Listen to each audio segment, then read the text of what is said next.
Hello, everybody, and welcome to Digital Works, the Datazone. Now, this is something extra we're going to be doing. And the Datazone, by the way, this is my friend Spencer Clement. The Hello. Datazone is where we're going to talk about things that don't have anything to do with engineering or model-based systems engineering or any of that. They can be technical, they might not be, but they're fun and interesting. At least that's our goal. For instance, today, Spencer and I are talking about science fiction movies, our favorites, and maybe we'll talk about a couple we don't like. And I thought, Spencer, let's talk about something that has had two versions, two very good versions. I'm talking about The Thing, made in the 50s, and then the more modern Thing, which was made with Kurt Russell, which is made probably longer ago than I'd like to believe. I want to say it was 1982. Okay, when it came out. Are you serious? I want to say it was 82. Well, that happens to me a lot where things are farther away. Okay, so I like both these movies, and you've seen them both. Okay, what do you like about the original? I'm going to tell you something interesting about that. By the original, I mean the first one. So what I like about the original Thing is it feels like one of the first times they have done done that mystery, of we're all kind of we don't know each other that well. We're nervous about each other. We're just trying to get a read on each other. And I think that anxiety and stuff is built up really well. I think it represents kind of a little bit, I guess, from what I understand of reading history books, what was going on in the 50s. Yeah, well, it's the Cold War thing. Like you have the alien, the Thing, played by James Arness in the original movie, who represents, the unknown. And there's some of the scientists want to make friends. Well, this thing isn't interested in making friends. Exactly. So there's a little bit of 1950s Cold War. Who's our friend, who's our foe kind of thing going on. One of the things, and this is a reason that you should watch it again, I have read that it's one of the first, it's produced by Howard Hawks. He didn't direct it, but he produced it, and it's one of the first movies where characters, and when you know what happens, you'll notice it, they talk over each other. Somebody will be talking, and somebody else will start before the other person finishes. Okay. Which is very much like people do in real life. And after I read that, I noticed it. It's just really, they talk over each other, and somebody will be having a conversation, somebody will throw something in there. It's just really interesting because it's noticeably a little bit different than a lot of other movies. Now, maybe they do that all the time now. I don't think about it anymore, but when I saw it in that movie, I would say, no, very much. I think a lot of movies nowadays, they're not trying to step on each other's lines unless they are specifically doing a scene to build tension. You don't have guys like Robert Altman anymore who just I'm just going to make a scene of everyone talking to each other. Okay, so that's the original. This is the remake by John Carpenter. Now, it's Blu-rays are a little shorter than DVDs. They're a little better too. But when this movie first came out, it was kind of criticized because it's gory. I mean, the special effects are great, but it's gross in a lot of cases. And people, I won't say it got panned, but it got a lot of criticism. But it's one of those movies that over the years has gotten more and more popular, and people realize this might be a science fiction masterpiece. Now, what do you think about the newer one compared to the older one? I mean, absolutely adore the newer one. It's one of my favorite movies of all time. I think Kurt Russell and Keith David's performance specifically in that is just they're so antagonistic toward each other, but they both have the same goal in the end to just stay alive. But to stay alive, and one of the overriding themes is people trying to protect the rest of humanity. And I have read, Oh, sorry, go ahead. I was just going to say that there is a scene at the end where you have two characters left, and they're talking about will they make it, and one of them, and I think Kurt Russell says maybe we shouldn't.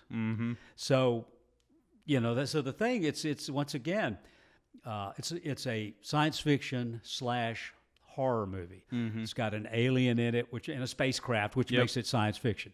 But it's a little bit of horror aspect too. But once again, it's also asking some questions. which is what good science fiction does. Yeah, it asks questions about us, about humanity, Yeah. and it makes you analyze yourself. Okay. What would, really kind of put you into a situation? What would you do, type of thing. So I love both of them. I'm a big Kurt Russell fan, so that makes me like the. Oh yeah. Okay, so as long as we're talking science fiction / horror, thought we'd mention Alien, which this is a box set of the first 3. Mm-hmm. No, 1, 2, 3, 4. The first 4, and love them all. And I thought, talk about being wary of aliens. Mm-hmm. Mm-hmm. Just everything, how it came together. Dan O'Bannon and H.R. Giger met when they were in France. You mentioned the artist who came up with the alien design. In fact, you used to could buy, and maybe you still can, books of his drawings and paintings. Oh, and it's not horrendous. but it's like the kind of thing. Do you really want to look at that? No, it's no. nasty. It's they really found a guy who can make something horrifying and gross to look at your entire life. I mean, it's just as effective today, I feel like, as it was in 1978 and 9. The fun thing about Alien, the original movie, which was a great movie in many ways, but it featured a bunch of budding stars and/or character actors. Harry Dean Stanton. Yeah, Harry Dean Stanton, Yaphet Kotto. Kotto. I mean, all these guys, they're all memorable. You remember each character. And a lot of movies, especially a lot of modern science fiction, or more modern science fiction movies, because Alien came out, in 79, something like that. 79, yeah. We don't get to know the people, but in Alien, you get to know every character. So much time with them, just sitting around. And so it's this science fiction, and it's horror stories, and Lord, you don't want to be on a planet where they are. Mm-hmm. Yeah, one thing I find interesting about Alien too is that Tom Skerritt, the captain in the first one, he's not your typical macho, like take charge kind of captain. He's just he's a soft-spoken guy. He's just trying to get through this trip. Yeah. And keep and he's actually normal. Not even the main character. No, he's not even the main. Which you think great. Sigourney Weaver is, and she goes on to be and. Oh man, I'm not gonna no spoilers here, but she stays in several of these. She's in several Alien movies and does a great job. But Alien, if you want to be scared a little bit, and you want to think about a future and how human beings might go to other planets and what they might find, Alien, you can't really beat that. Mm-hmm. You agree? 100%. Okay, 100%. So we're both big Alien fans. Now I'm just gonna pick another movie which deals with aliens and unfriendly aliens, and that's Live, Die, Repeat with Tom Cruise and Emily Blunt. And I think the king of movies. Edge of Tomorrow is what Live, Die, Repeat, Edge of Tomorrow. I think some people, anyway.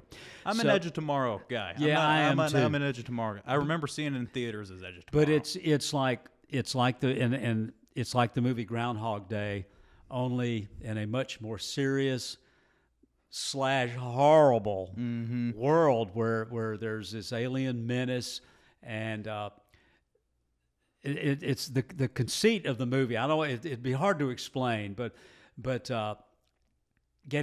over and over and over again trying to figure out and get a little farther into destroying these things, which are essentially undefeatable. Indefatigable is the word I'm looking for. Indefatigable. It gets a lot of, I feel like, inspiration from Aliens, James Cameron's. Yeah. Because, I mean, I think with Bill Paxton being in it really kind of seals the deal of it feeling like aliens to me, at least. But then the whole crew of characters. And you do get to, because of the way the movies run, where they go back to the same people a little bit farther along in time over and over and over again, you do get to know something. Now, I don't know. I think Cruise and Emily Blunt were perfect. In fact, and Emily Blunt has been.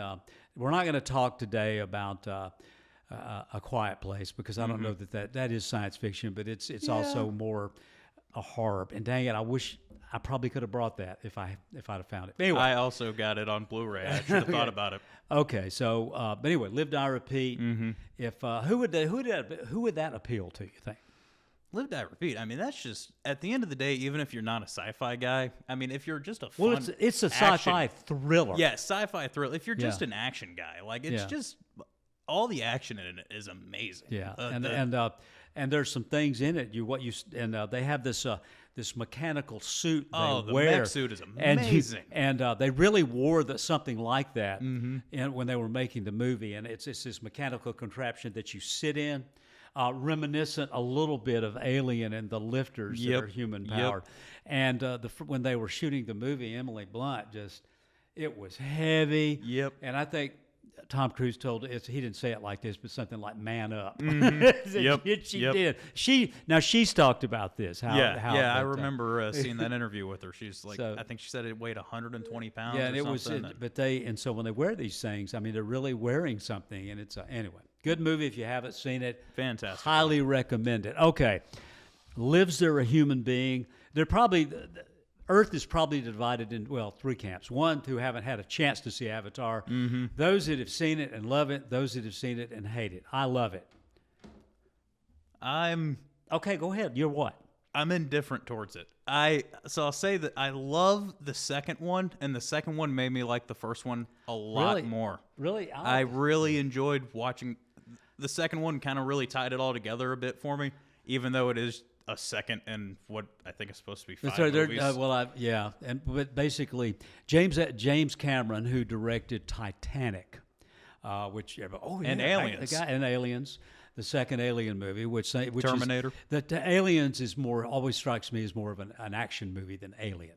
But anyway, but he produced Avatar became his life, and it's set on a world where there are humanoids, and Earthlings are there to exploit the minerals, the resources. So it's kind of a commentary on the history of humans on this planet exploiting indigenous people. Yep. And it's the special effects. It takes everything as far as it can be taken. I forget that I'm watching CG characters. Oh yeah, in that because movie. they're in these. They're huge and blue. And and there's a love story, and Sigourney Weaver, harking back to Sigourney Weaver's in it. But Avatar, if you haven't seen it, and I think it's one to give a try because it's 100% because it's unlike anything else. And the thing, I suppose, James Cameron quit making other movies. He did. He completely is done. His life is Avatar, and the Avatar sequel. So he doesn't, and it doesn't happen often when a director does that. I mean, because Cameron directed The Abyss and Titanic. He's directed, Terminators. Yeah, True Lies, my favorite one. Yeah, so he's directed lots of movies, but now he is entirely an Avatar guy, and it's worth watching. Just if nothing else, for the special effects, which are.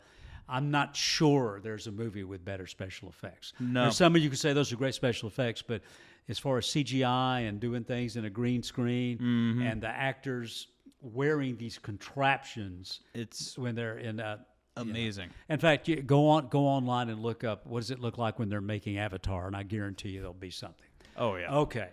Great behind the scenes footage. Okay, let's go back to a classic, Star Trek: The Wrath of Khan. Oh man. This is so I'm not a big Star Trek guy. I have seen a whole lot of Star Trek, and I enjoy Star Trek for what it is. But I think Wrath of Khan is definitely the best of the Star Trek movies. Okay, disagreement here, but I understand what you're saying. Okay, well, let me rephrase. My favorite one. Favorite one. I have the advantage of when Star Trek, the TV show, with all the characters who were in Khan, came out. I was in high school, so I watched Star Trek, the TV show. Yeah, perfect time. When I was in high school, and everybody's going, how old is he anyway? Old enough to have watched Star Trek.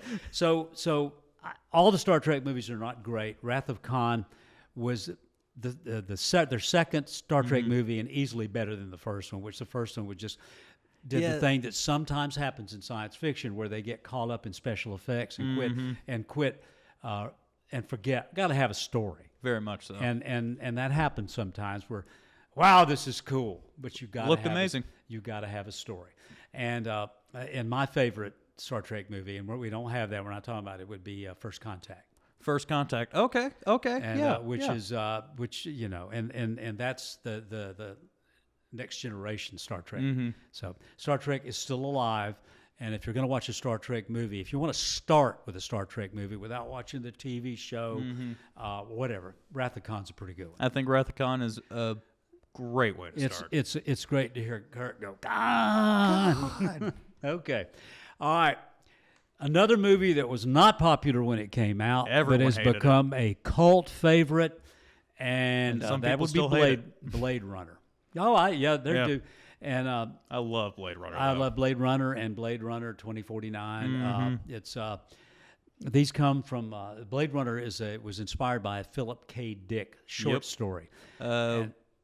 It's not Do Androids Dream of Electric Sheep, right? Yeah, that's it. And it's actually it's a novel. But anyway, and there's great liberties taken between the novel and Blade Runner. Well, it's Ridley Scott. But it is a dystopic future where obviously bad things have been done to the weather. But that's not what it's about. It's about what is human. And can you be human and be a clone, Artificial. Be artificial. And it's worth watching. And I don't know, I have a hard time believing people haven't seen some of these movies, and people haven't seen a lot of them. But Blade Runner is worth watching just to see Rutger Hauer, a replicant is what they call the artificial people, getting rained on, and in the process, well, I can't give that away, getting rained on and talking about what his life has been like, what he's done, what he's and seen. how when he's gone, it's lost. Why do those experiences not matter to him? Yeah. It's just it's incredibly well done stuff. Well, and Blade Runner 2, I mean, it started the cyberpunk genre. Yeah. Well, the thing about Blade Runner and several of these, we've already talked about that. Science fiction, the best science fiction. We're talking. I'm talking books too. It asks questions and makes you think, or gives you a view of the world or people or how we treat each other that you don't necessarily think about in everyday life. Yep. And Blade Runner, but the question about what makes you human, and I mean, maybe everybody, I know what makes you human. I'm what makes you, but it makes you think about stuff you don't think about. Most definitely. And I think that gives a lot of science fiction movies their value. Yeah, no, it makes you consider a perspective that you've never thought about before. It begs to ask the question of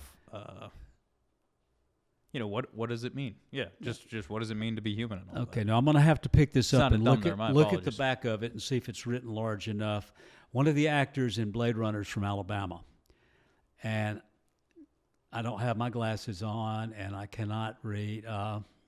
Darn. Anyway, one of the actors is from Alabama, and if you've watched any movies, you've seen this guy. Do you know what I'm talking about? The one who made the toys and plays chess with the bad guy. Okay, we're getting. He's from Alabama. There's an Alabama actor who does a great job, and he's also in Deadwood, and has it. So. Gotcha. If you've watched Deadwood. Okay, so this is it's science fiction in that it's a future that a possible future. It's after something has happened. We don't know if it's some kind of biological thing. The Road from the novel by Cormac McCarthy, great novelist, and you should read Cormac McCarthy if you like to read. But The Road is basically a world that is horribly changed, and people trying to survive, and a father trying to save his son. And so it asks one of the questions it asks is, how far will you go? What are you willing to do to take care of the people you love? And am I wrong in The Road, which Viggo Mortensen is the star? Is The Road really? It's all about love. Very much so. Because this guy, the dad, played by Viggo Mortensen saves his son. And I can't tell you anymore because it'll be a spoiler. Yep. But it's a dark movie, and many many sad it's movie. it's a dark, sad movie, and a lot of people don't like that, and I get it. But one thing about science fiction, a lot of it's dark, A lot of it is, and A because lot of it has- because it's taking you to a few possible futures. So The Road, 4 stars. yeah. Oh, most definitely 4 stars. I Okay. feel like it's just one that I don't feel like too many people bring up or talk about too. Yeah. Just in general Well, as a movie. it actually, I'm a rough thinking, one to get through. You think it's one of those movies when it first came out that a lot of people just didn't like it, but it has grown on them. I see it mentioned a lot now, Yeah. and I didn't before. So it's dark. Okay, this is one of my favorite movies. Who directed? John Hilco. Okay. Okay, so one of the things, a certain TV network once put out a TV show called Firefly. And during a management change, they did bad things to their show. It ran 1 season, and they even showed the episodes out of order. But it is one of the best science fiction series. You've seen Firefly. Oh yeah. That you will ever see, and you can buy it. You can. I haven't looked, but I'm sure you can go somewhere where it's streamed and watch it. And it is a science fiction western. I mean, there's really the way to put it. It is But- 100% but science fiction. It makes me mad every time I think about it. But Firefly, the TV series, came out. Hardly anybody saw it. They canceled it after 1 season. They didn't. The network did nothing to promote it. But at one point, it was one of the top-selling DVDs because by word of mouth. Yep. Okay, so Serenity is a movie taken out of Firefly. They made a movie using the Firefly character. It's a part of the story of Firefly. And it's a good, fun, not dark science fiction movie. It's not dark. I mean, there's some dark stuff in it, but it's not dark. Yeah, no, it has a very positive ending. It I would has say. All things considered, it has a very positive ending. It goes in the hopeful direction. Very much so. Very And, much so. And once again, if you watch it and get to the end, the speech at the end is worth the movie. It's so I mean, good. I love lines in movies, and this is one that anyway. But Serenity, if you haven't seen it, if you haven't seen Firefly, but you want a science fiction that's fun and not dark, check out Serenity. I once read a review guy said this is a perfect movie for teenagers, and I'm thinking, dude, I'm a teenager at heart. What can you say? Okay, this is one you particularly like. I like it okay. And we're talking Dread. 2 versions of this. It was the Sylvester Stallone version. This is the newer version with Dread, which is is it possible to say something is a Sylvester Stallone vehicle? And the first one was. This is more of a movie. I can't even tell you who starred in it. This is Carl Urban, Bones from the new Star Trek movies. Okay, you're right. You're Yeah, right. Okay. But I love this. I never thought that they would make a modern RoboCop, and then they did. Okay. And it's good. Okay, Like, so- it's yeah. mean like a Paul Verhoeven movie should be. It's gross and bloody and But the conceit of the world is they're in a world, walled cities, and crime is at a they maximum. have named these people judges, and so they're the police, they're the police, the judge, jury, and executioner. Yup. So, but they've been they have ultimate power, but there's a council that kind of bumped to my mic. There's a council that kind of oversees things. Yep. But if a judge goes rogue, happens, and don't give it away. But if you like, what would you say what's the selling point of Dread to you? The selling point of Dread for me is that it's a modern RoboCop. If you are looking for something that feels like an 80s sci-fi action movie that was made a few years ago, that is it. We haven't even mentioned RoboCop is worth watching. The RoboCop original is RoboCop, amazing. One of the best it's movies like ever made. It's a popcorn movie, and there's bad things happen, but it's ultimately it's not dark like a lot of sci-fi. You don't I mean, think there's RoboCop's dark. dark? Well, I feel like there's it's, dark stuff, but it ends on a hopeful matter because the people you care about survive. So yeah, RoboCop does like learn that he is Peter. You know, he's Peter Well. I can't remember RoboCop's name. Peter But Weller. Peter Weller, the actor. He does at the end. He's like, yeah, no, Murphy, Alex Murphy. Yeah. He says that he's Murphy. He understands that he's human, even though he's robot. Another sci-fi theme, but Paul Verhoeven, I feel like with that movie showed that he hates America.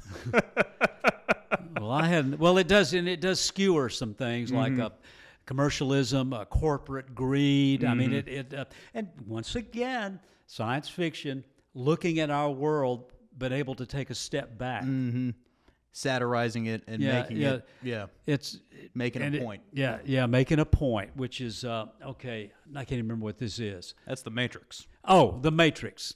Well, you'll just have to figure it out if you could read that. But this is The Matrix. Keanu Reeves, Hugo Weaving, Mr. Smith. Lawrence Fishburne. Katie Ann Moss. No, Yes, Carrie Ann Moss. Katie Ann Moss. So if you haven't watched The Matrix, then you don't know whether you should take the red pill or the blue pill. And you really, I think The Matrix says something too about who's willing to go along to get along and who wants to know the truth. Mm-hmm. And in The Matrix, I think it's safe to say that the writers and directors, the Wachowski sisters. They were brothers then, they're sisters now. Mm-hmm. That doesn't matter. But if you haven't seen The Matrix, first of all, it's Keanu Reeves' masterwork. But John Wick is cool. But if you love John Wick and his action in that, and you haven't seen The Matrix, go see where it all started. And plus also, and Hugo Weaving, who was Lord Elrond in Lord of the Rings, plays a bad guy, and it's one of the best bad guys ever. And I'm a connoisseur of great bad guys. No, Mr. Smith's great. He's very, very good. But it's just the Matrix, and once again, it. How do you feel about the rest of the Matrix series? I watched the first couple. I kind of, sometimes, and it happens with a lot of series, as they go on, they become a little more. I mean, we all know this. In most series, as they go on, they get a little more esoteric. So they run out of it's science fiction, and you can't just come back and do the same movie again. If you do, people get bored. So you've got to add stuff like what was the Merovingian. The Merovingian with all the olives. That's in the second one, right? That's in the second. Okay, so if you've seen it, you know what I'm talking about. But I'm a big fan of the first couple. Maybe I lost interest. Yeah, I liked the first one, and I thought the Animatrix was fun. But overall, I feel like they kind of lost the thread a bit. Why should we watch The Matrix? The first Matrix, you should watch it because it's an incredibly well done movie. It's an original story. It asks questions about our world and humanity and the choices you might make or you wouldn't make. How much you want to know about reality. I mean, there's a lot more to it than that, but it's worth watching because it's entertaining as all get out. The special effects, incredible. The fight scenes and these, I'm not sure anybody's ever done it better. I think people copy what they did now with the slow-mo and all that stuff.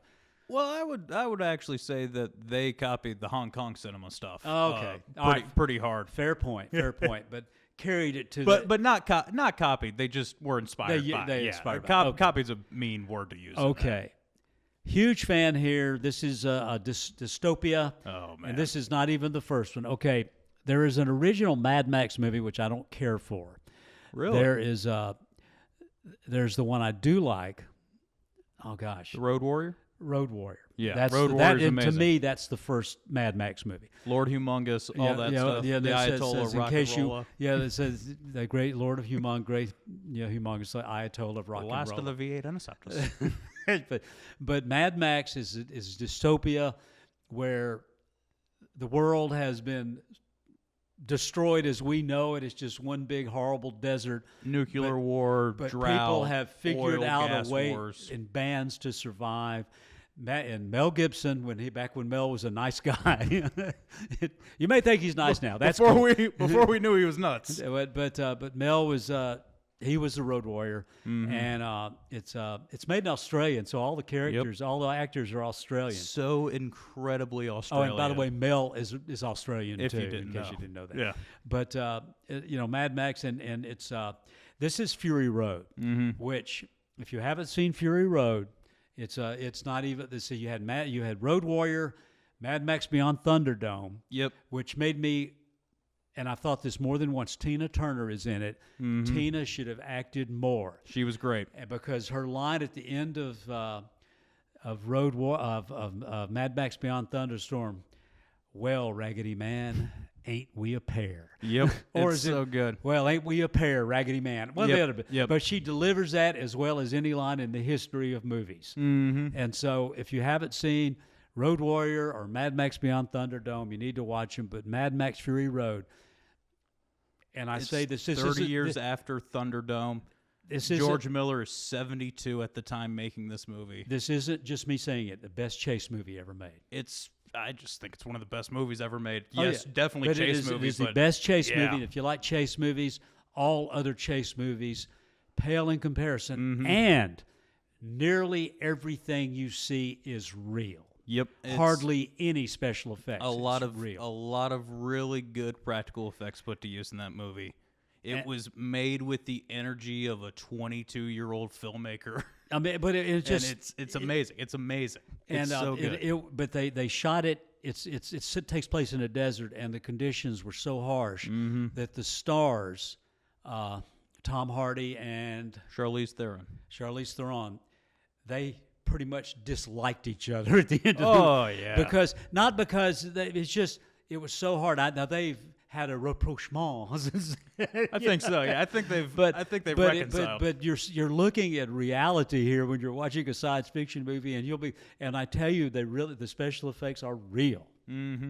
I mean, the guitar flamethrower guy is it's so awesome. So the amazing. special effects are real. I didn't say that right. The things they do in the movie are real. They are not CGI. They're not special effects. Anyway, Mad Max Fury Furiosa, Road. also very good as the sequel to Mad Max. Yeah, Fury so Road. actually, if you really think about it, Road Warrior, Beyond Mad Max Beyond Thunderdome, and Fury Road, and I like the last one a lot. It has not done well. It is not. My but it's sense of it is fantastic. it will be a cult I think cult so favorite too. later on, and that's Furiosa, a Mad Max story. Yep, Furiosa, a Mad Max story, or Yeah. just Furiosa. But it's Furiosa again.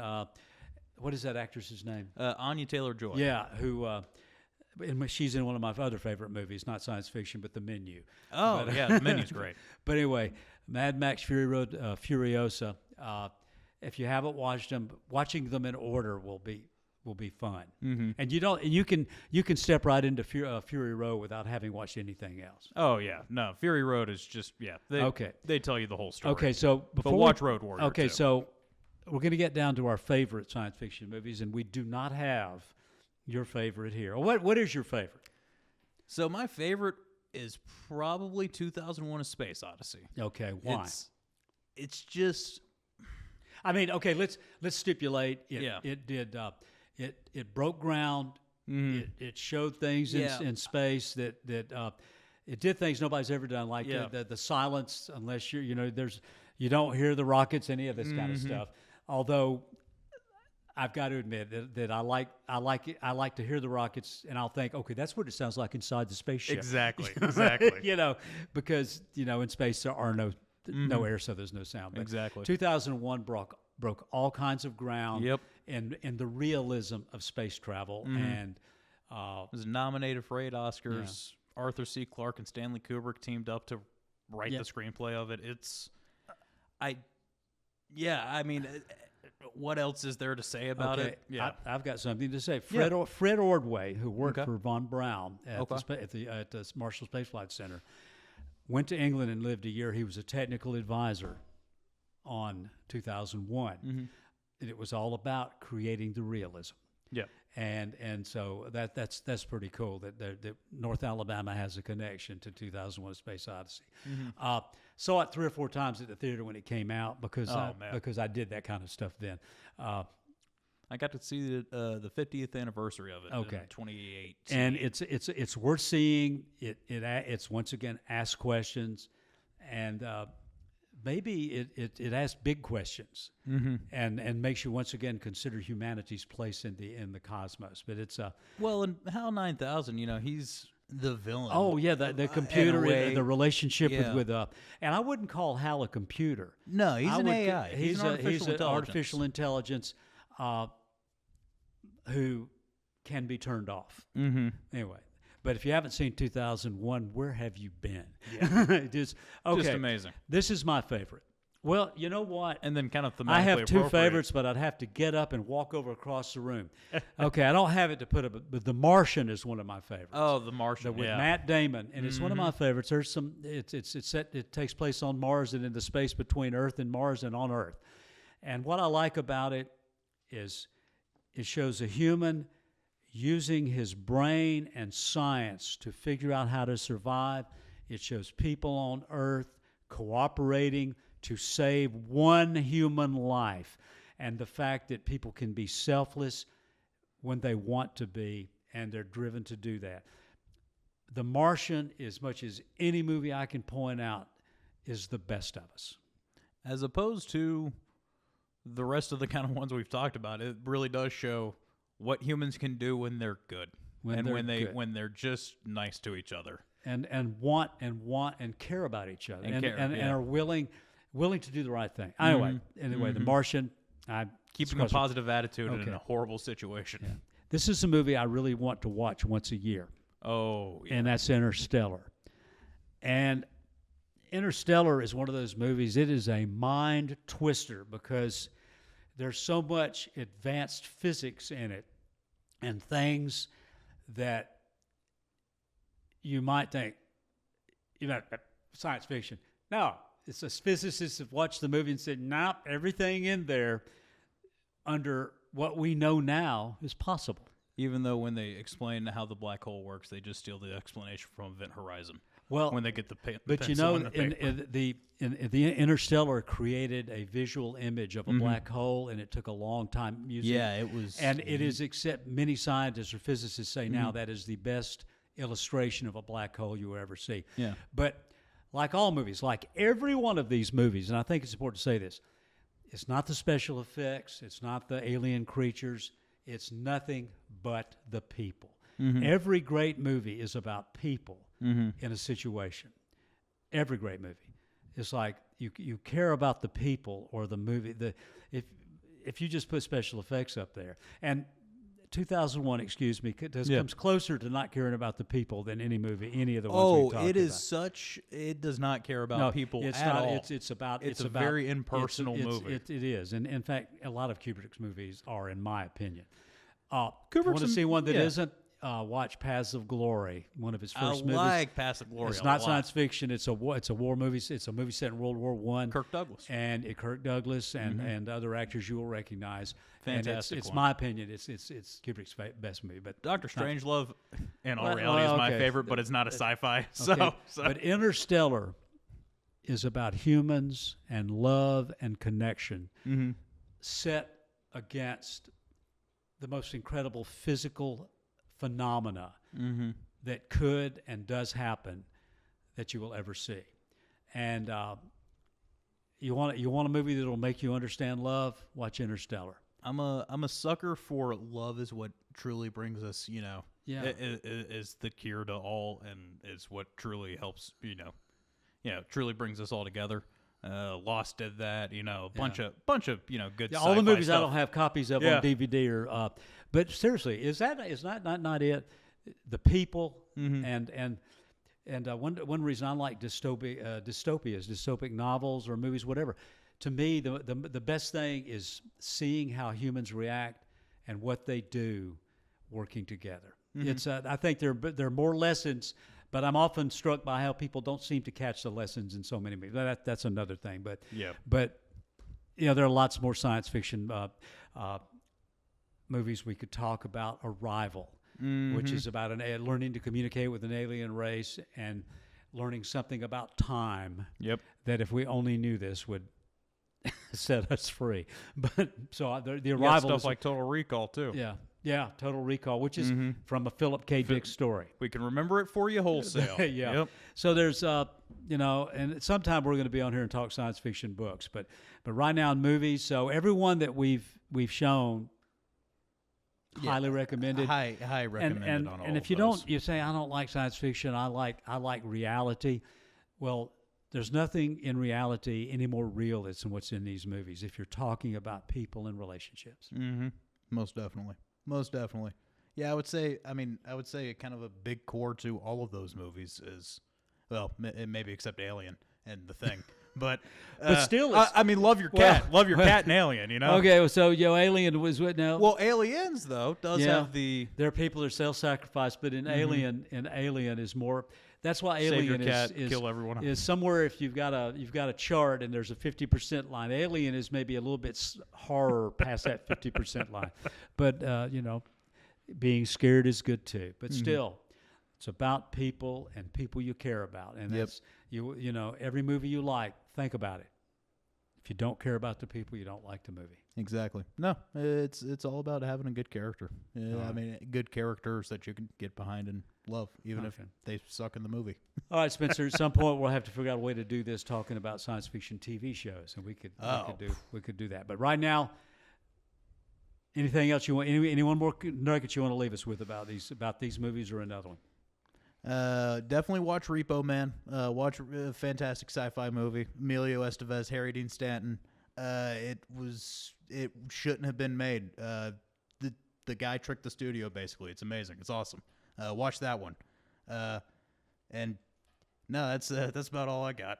Okay, well, I'm going to say one thing, but Spencer's going to disagree. But watch Rogue One, the best Star Wars movie. Well, it's not though. It's not. It's the biggest example of what's wrong with modern Star Wars, Steve. That's well, okay. We disagree on that. Anyway, all right. Thank you for being with us. This is the Digital Works Datazone, where we do things that aren't about engineering, but we hope are fun.